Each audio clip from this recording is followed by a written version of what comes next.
Olá, boa tarde, seja muito bem-vindo, muito bem-vinda a mais um programa Opinião do Meio-Dia, aqui pela Rede Opinião de TV. Hoje, dia 20 de março de 2020, sexta-feira.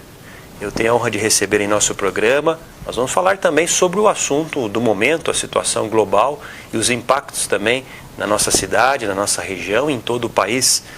Ele que é uma liderança sindical ararense, mas de repercussão nacional e internacional.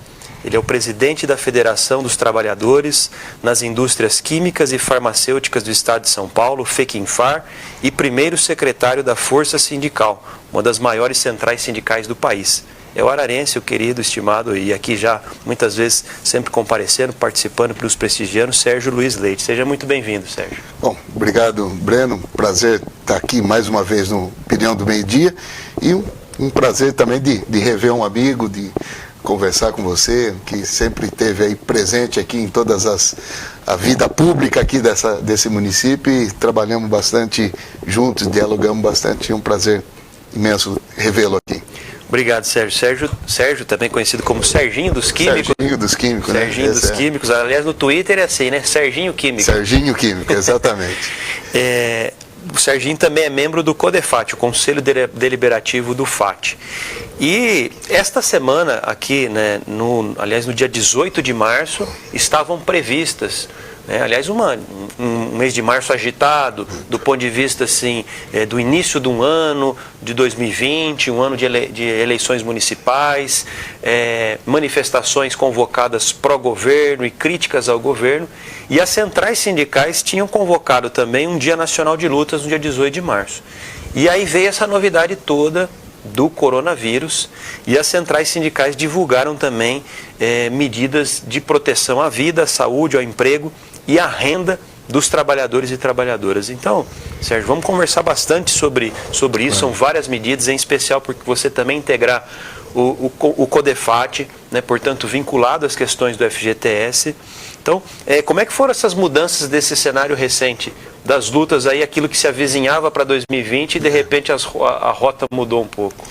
Bom, logicamente que o estado atual não só do Brasil, do mundo, é extremamente preocupante. Eu tenho dito que no Brasil nós temos uma preocupação adicional, que a economia vinha dando pequenos sinais de melhora, mas com muita dificuldade, que pudesse representar uma melhoria na vida das pessoas, oportunidade para mais empregos. Então, já era uma demanda muito reprimida nossa em relação à criação de vagas, quer dizer, o governo estava patinando, a economia patinando na criação.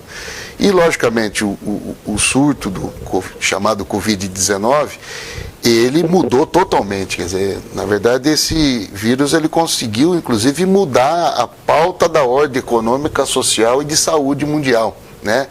E aí a gente começa a perceber algumas coisas extremamente importantes e valorizar alguma coisa. Primeiro, a gente vê quão é importante o Sistema Único de Saúde brasileiro, aí com todos os seus problemas e suas falhas, mas o Sistema Único brasileiro é um modelo, talvez, referência no mundo relacionado à saúde. Então, acho que o primeiro ponto, e a primeira reflexão que nós fazemos é que o SUS deva ser fortalecido sempre como um acesso a toda a população à saúde pública de qualidade, né? E o outro questão que vem é a solidariedade entre as pessoas, né? Que todo mundo se dando aí a consciência que precisamos nos ajudar para poder ajudar a combater essa pandemia. E terceiro, que é o que nós estamos fazendo agora, é efetivamente a questão pensar na questão do futuro da saúde e combinado com a questão do emprego. E aí é que entra esse estudo que as centrais sindicais fizeram e ofertaram isso ao governo, ao Congresso Nacional, para que a gente busque medidas de proteção ao emprego, medidas que venham garantir que o trabalhador possa ter segurança na sua saúde e, ao mesmo tempo, segurança no seu emprego. E aí que começam os nossos problemas e dificuldades, e entendendo, logicamente, que o setor empresarial vai passar por uma situação muito difícil nos próximos meses, né? Uma situação de dificuldade financeira, de baixa venda, e por isso que nós precisamos, na verdade, pensar nisso. E nesse sentido, eu só quero fazer um destaque. De fato, as centrais sindicais teria, na verdade, no último dia 18, uma manifestação nacional em defesa do serviço público, né?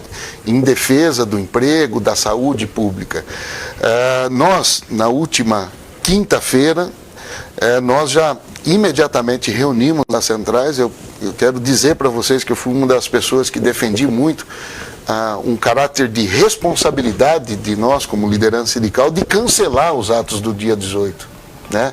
Antes já na última quinta-feira, que antecedia até o dia 15, que era o ato pró-governo, falou, não é viável, com a expansão dessa pandemia, não é viável nós, formadores de opinião, incentivar aglomerações de pessoas. Então, prontamente nós fizemos isso, né?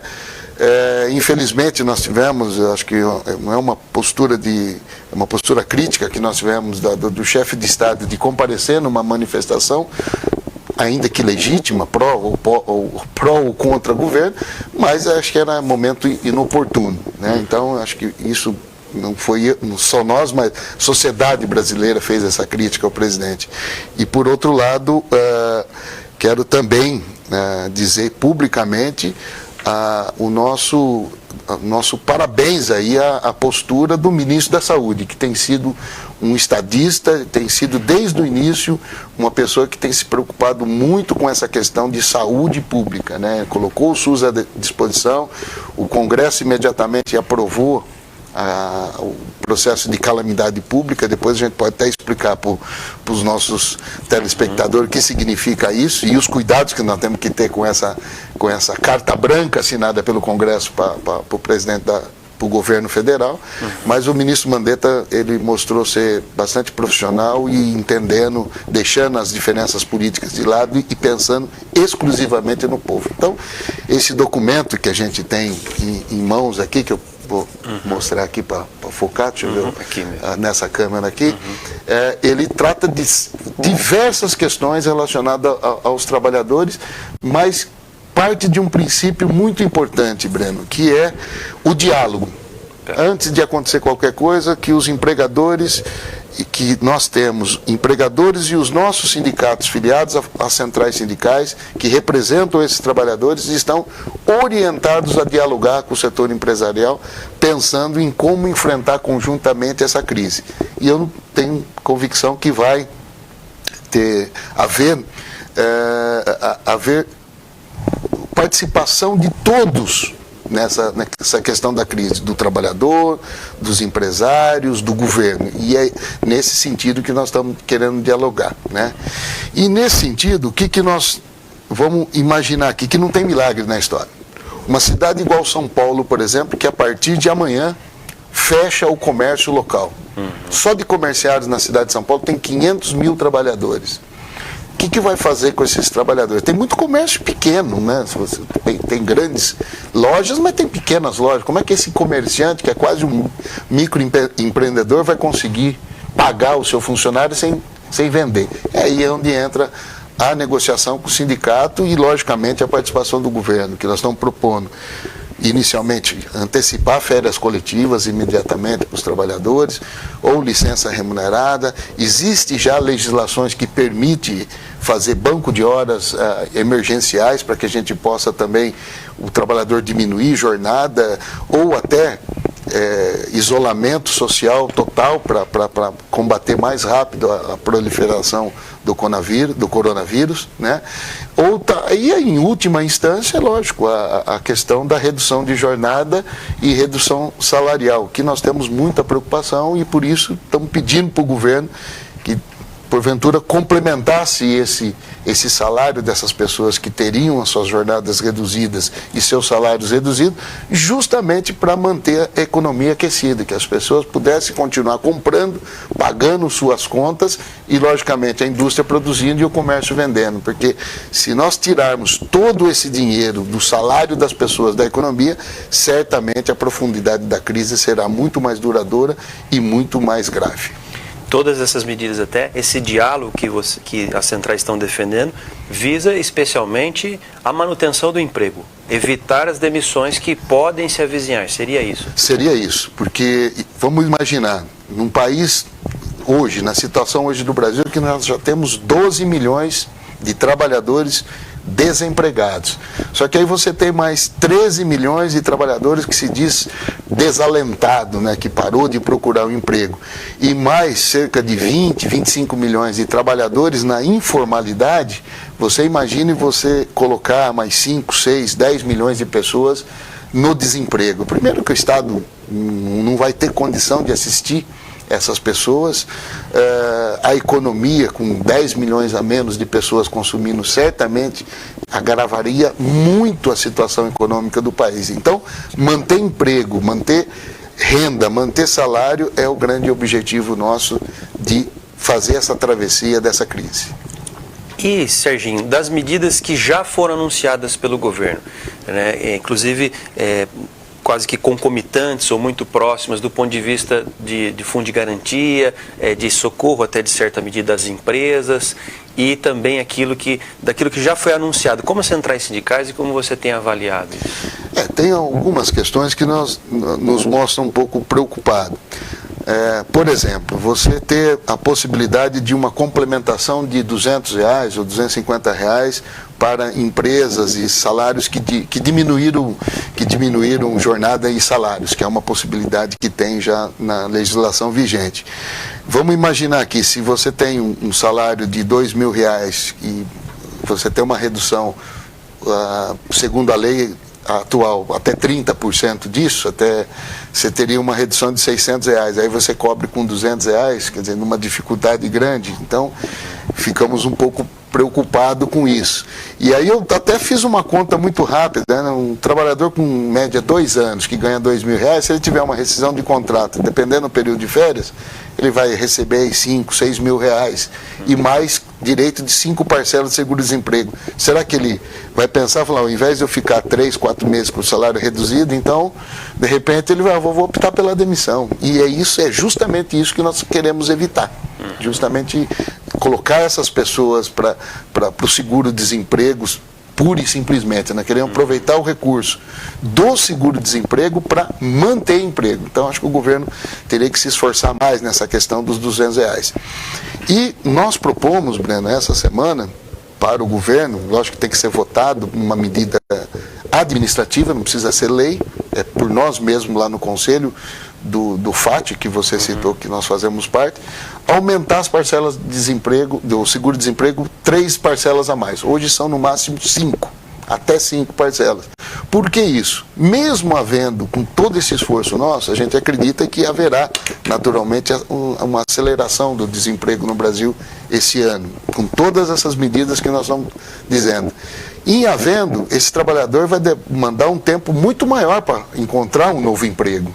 Então, essas 5 parcelas, de repente, seria pouco. Então, utilizar esse recurso do FAT para dar mais 3 parcelas de seguro-desemprego, que daria uma garantia de uma renda ainda por um período um pouco maior para os trabalhadores. Então, são medidas extremamente importantes que nós temos debatido isso e espero que ganhamos a consciência dos 6 representantes dos empregadores que está lá nesse conselho e os 6 representantes do governo que está nesse conselho. Então, o governo não pode alegar que não tem recurso porque o Congresso autorizou o governo gastar recursos a mais, tanto na saúde como no combate aí à pandemia e na gestão para manter empregos. Então, o governo pode utilizar disso. Muito bem. Nós estamos recebendo hoje em nosso programa Sérgio Luiz Leite, o Serginho, ele que é presidente da Federação dos Trabalhadores nas Indústrias Químicas e Farmacêuticas do Estado de São Paulo, a FEQINFAR, também primeiro secretário da Força Sindical, membro titular do CODEFAT e também ele é advogado. Você pode participar mandando sua pergunta para o 3543-6400, também comentando na transmissão ao vivo pelo Facebook. Nós vamos para um rápido intervalo e voltamos em seguida. Fique conosco. Até já. Olá, boa tarde. Estamos de volta nesta sexta-feira, dia 20 de março de 2020, recebendo o Sérgio Luiz Leite, o Serginho, ele que é presidente da Federação dos Trabalhadores nas Indústrias Químicas e Farmacêuticas do Estado de São Paulo, a FEQINFAR, e primeiro secretário da Força Sindical e membro do CODEFAT, o Conselho Deliberativo do FAT. Serginho, nós falamos sobre as medidas, sobre esse anúncio até do governo, e também foi anunciado aí situações, e vários municípios também têm estabelecido situação de emergência, calamidade pública, e você até mencionou, olha, tem alguns reflexos aí que merecem a nossa atenção. O que você acha que é importante nesses aspectos? Bom, primeiro, eu acho importante o Congresso rapidamente responder isso ao governo federal de conceder a calamidade pública. Mas cabe à sociedade brasileira, todos os entes e órgãos de fiscalização, cuidar bem disso, né? Porque o que nós estamos fazendo quando reconhece a calamidade pública é autorizar o Poder Executivo, o governo federal, a gastar acima do que foi previsto no orçamento, acima do teto de gasto, né? Aquela emenda 95 da Constituição Federal, e eu acho que tem que ser por aí mesmo. Se nós estamos falando de recursos para complementar seguro-desemprego, para complementar salário, para ajudar municípios, ajudar empresas, ajudar o sistema público de saúde, logicamente que você tem aumento de gasto, mas que isso tenha uma fiscalização tanto pelos órgãos de controle, pela sociedade em geral, através do portal das contas abertas, né? Então temos que ficar de olho, porque muitas coisas dispensam licitação e a gente não gostaria de ver que esse dinheiro, num momento tão difícil, fosse mal utilizado. Muito bem. E, Sérgio, as indústrias, né, ainda, a gente vê assim, o comércio parando, as escolas praticamente já pararam quase que todas, na segunda-feira já não vai ter aula, aqui em Araras todas praticamente fechadas também, universidades. Agora, e você representa os trabalhadores da indústria. A indústria parece que ainda está num compasso de espera, de observação. Como é que tem sido a reação da indústria e aquilo que também as lideranças dos trabalhadores entendem que as indústrias deveriam adotar? Bom, de fato, assim, as indústrias tomaram algumas providências imediatas, mas, assim, todo mundo está um pouco perdido ainda, né, do que fazer, de como fazer. Mas algumas providências foram tomadas, por exemplo, o pessoal de escritório, de parte de venda, todos eles trabalharem em home office ou teletrabalho, né, não comparecendo, diminuindo a quantidade de pessoas. Mas, lógico que o grande volume de pessoas estão dentro das indústrias, né? Então, aí já aparece o primeiro problema que vocês aqui, tanto o homem ou a mulher, o trabalhador ou a trabalhadora, já sabe. Hora que para as aulas, Breno, os filhos, às vezes pequenos, voltam para casa e, às vezes, tanto o homem e a mulher trabalham fora. Então, começa aí o primeiro problema. Como é que fica essa criança? Então, a gente tem pedido para as indústrias, para o setor empregador, uma certa flexibilidade para essa trabalhadora ou para esse trabalhador, de repente, de um revezamento para poder cuidar dessa criança, caso não consiga deixar essa criança com alguém. Lembrando que, por exemplo, em São Paulo, creches também estão fechando. Então, olha a dificuldade dessas pessoas cuidar de seus filhos. Esse é o primeiro ponto.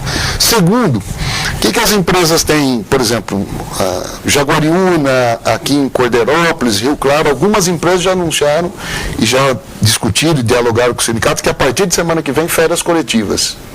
Pelo menos 15 dias de férias aí, meio que para saber o que nós vamos fazer, né? Hoje pela manhã uma empresa de Itatiba já pediu para falar, não tem condição de dar férias coletivas, eu preciso suspender o contrato de trabalho dos trabalhadores usando aquela legislação sobre o layoff, né?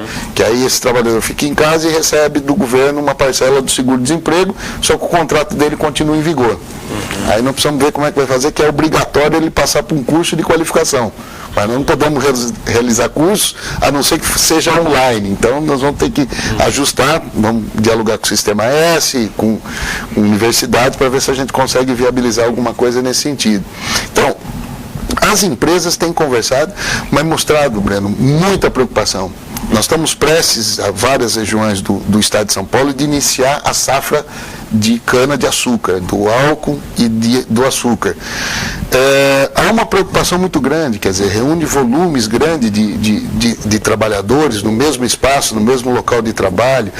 Então, existe até alguma avaliação de repente, suspender o início da safra, quer dizer, que seria um caos também, né? Porque aí você pode faltar produto, faltar etanol no mercado, quer dizer, é uma discussão muito complexa, muito difícil, mas que o setor empresarial tem sim buscado, junto aos sindicatos, soluções para isso, tem dialogado, por isso assim, que nós temos dado uma mensagem para o governo que não é momento de querer ficar inventando muita coisa, né?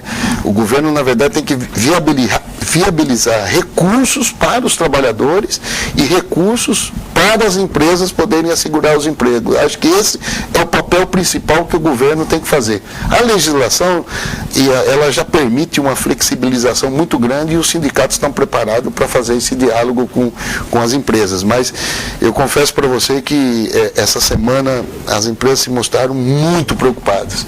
E eu fico imaginando, por exemplo, aqui em Araras, que pelo menos até ontem não tinha nenhum caso confirmado, tem vários casos sendo investigados, mas imagine uma confirmação de um caso e essa pessoa trabalha dentro de uma indústria, por exemplo. No dia seguinte, essa indústria tem que colocar os seus trabalhadores em isolamento social. Não tem outra forma senão essa. Então, para vocês perceberem como que é grave essa situação. Mas, de qualquer forma, acho que tem uma sequência aqui, né? Primeiro, que as empresas olhem bem para essa questão, para os seus trabalhadores e trabalhadoras contra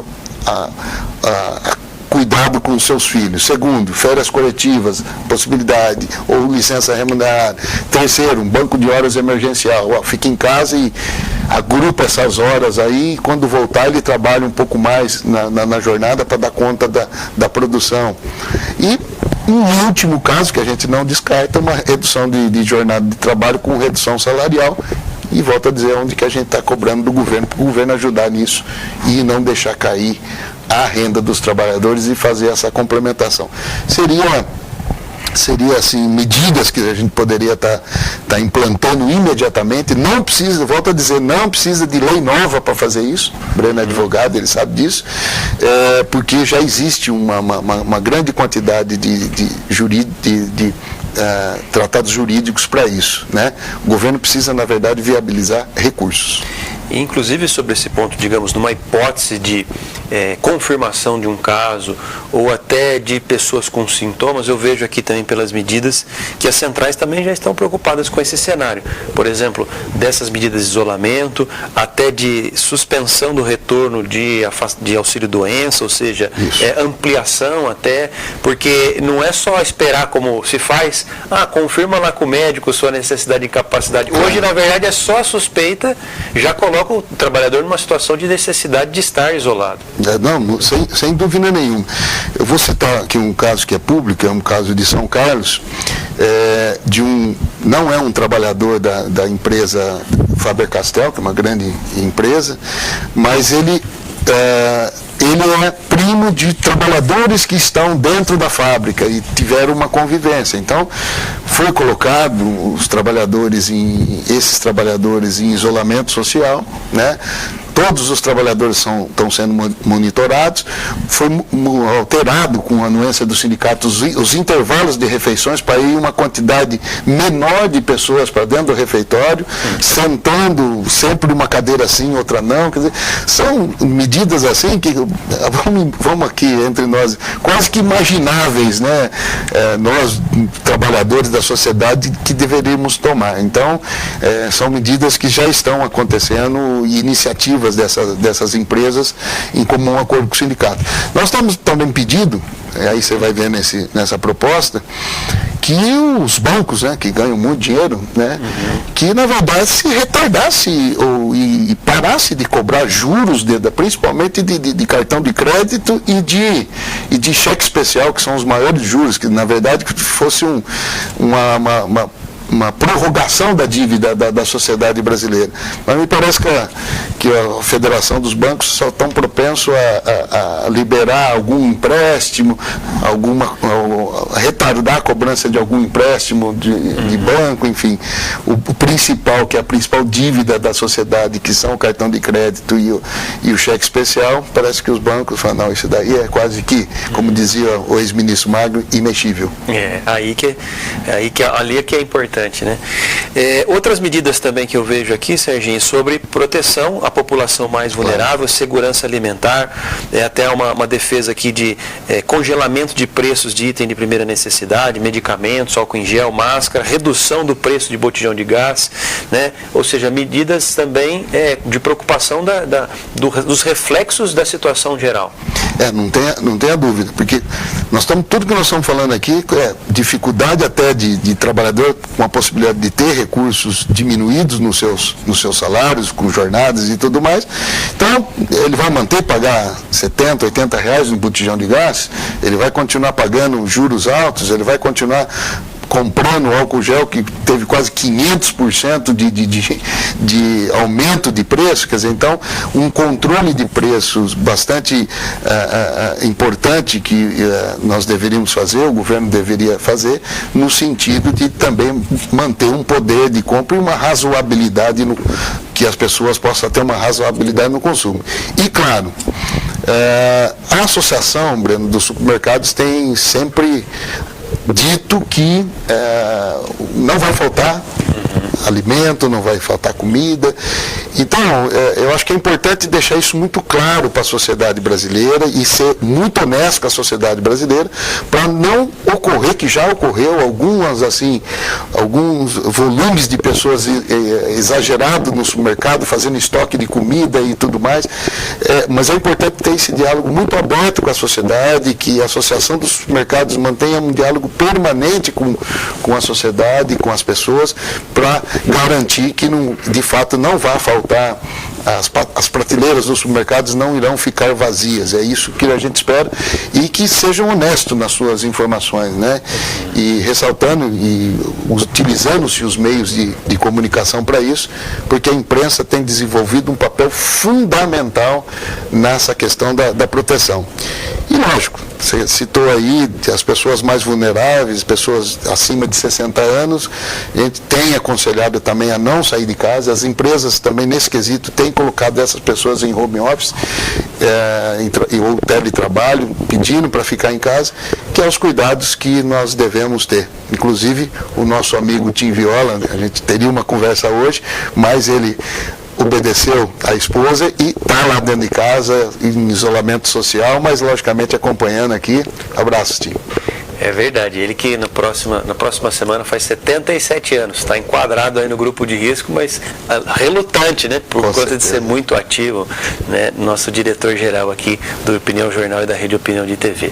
Sérgio Luiz Leite, muito obrigado pela sua entrevista aqui hoje, muito honrado por trazer você que é aqui da nossa cidade, uma liderança sindical ararense, mas que leva o nome da cidade pelo mundo e pelo país e exerce uma função tão importante e nesse momento tão delicado, dá um orgulho também para a nossa cidade saber que você está acompanhando essas questões, dialogando com o governo federal, com as entidades patronais, em defesa dessas medidas tão importantes. Muito obrigado. Obrigado, Breno. Sempre um prazer estar falando aqui com os telespectadores de Araras e região, né? Fiquei sabendo que agora a TV Opinião já está em Limeira, Piracicaba, Rio Claro. Eu sei que o pessoal do PAT lá de Rio Claro está nos assistindo, dos sindicatos químicos aqui de Araras, de Rio Claro também está nos assistindo. Abraço a todos. Muito obrigado, Serginho. Eu falei hoje com Sérgio Luiz Leite, o presidente da Federação dos Trabalhadores nas Indústrias Químicas e Farmacêuticas do Estado de São Paulo, FEQINFAR, e primeiro secretário da Força Sindical. Muito obrigado, Serginho. Muito obrigado a você que nos acompanhou em mais um programa. Fique com a programação da Rede Opinião de TV, a TV da região. Até lá.